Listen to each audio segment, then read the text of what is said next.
부자들은 추세선으로 돈을 법니다. 추세선은 그릴줄만 안다고 끝이 아닙니다. 이번에는 부자들이 실제로 사용하는 승률 높은 추세선 매매 전략을 공개하겠습니다. 예를 들어 차트에 이미 하나의 추세선이 그어져 있다고 해보겠습니다. 이 추세선을 보면 과거의 가격이 이 선에 닿을 때마다 여러 번 반등했던 것을 확인할 수 있습니다. 그렇다면 앞으로도 가격이 다시 이 구간에 오면 또 한 번 반등할 가능성을 기대해 볼 수 있습니다.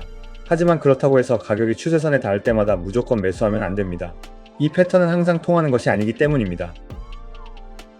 예를 들어 이 차트를 보면 과거에는 가격이 추세선에서 계속 밀려났기 때문에 이번에도 다시 반등할 것처럼 보일 수 있습니다. 하지만 실제로는 반등하지 않고 그대로 추세선을 뚫고 내려갑니다. 이 상황에서 아무 확인 없이 진입했다면 손실로 이어졌을 겁니다.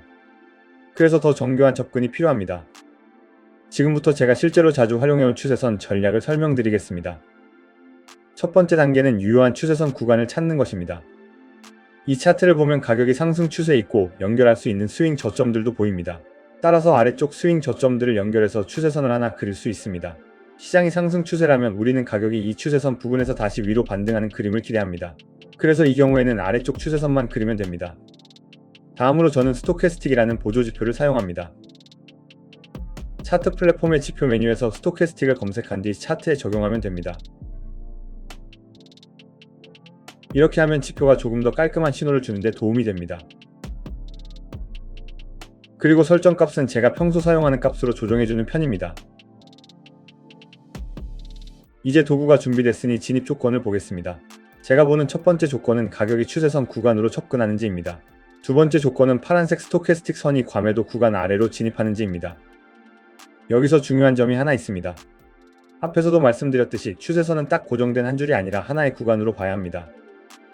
즉, 가격이 추세선을 완벽하게 찍지 않더라도 그 주변 구간 안에 들어와 있고 동시에 스토캐스틱이 과매도 조건을 보여준다면 이 셋업은 여전히 유효합니다. 마지막 진입 확인은 스토캐스틱 선이 다시 과매도 구간 안쪽으로 되돌아오는 것입니다. 정리하면 먼저 가격이 추세선 구간에 접근해야 하고 그 다음 스토캐스틱이 과매도 구간 밖으로 내려갔다가 다시 그 구간 안으로 들어오는 흐름이 나와야 합니다. 이 조건들이 충족되면 저는 매수 포지션 진입을 고려합니다. 리스크 관리는 이렇게 합니다. 손절가는 해당 구간의 스윙 저점 아래에 약간 여유를 두고 설정합니다. 익절가는 손절폭의 2배, 즉 2대1 손익비를 기준으로 잡습니다. 이 예시에서는 가격이 실제로 반등하면서 목표가에 도달합니다. 이 전략의 핵심은 단순합니다.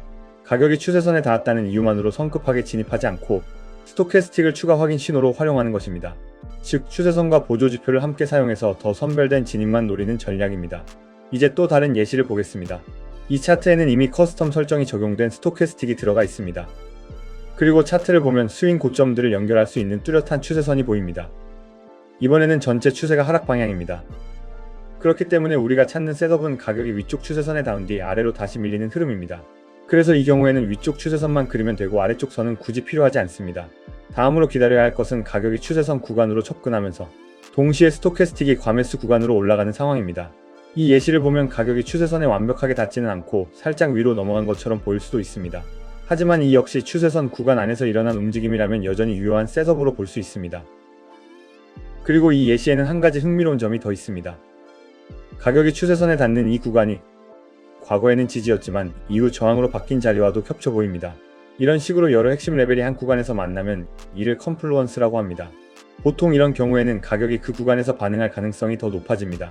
최종 진입 확인은 스토캐스틱 선이 과매수 구간 바깥으로 나갔다가 다시 그 안으로 들어오는 것입니다. 그 신호가 나오면 저는 매도, 즉 숏 포지션 진입을 고려합니다. 이후 손절가는 최근 스윙 고점 위에 약간 여유를 두고 설정합니다. 익절가는 마찬가지로 손절폭의 2배로 잡습니다. 이 예시에서도 가격은 깔끔하게 하락하면서 목표가에 도달합니다. 그리고 사실 제가 사용하는 추세선 전략은 이것 말고도 하나가 더 있습니다. 이 전략은 경우에 따라 훨씬 큰 움직임까지 노릴 수 있는데 그 부분은 다음 내용에서 이어서 설명드리겠습니다. 감사합니다.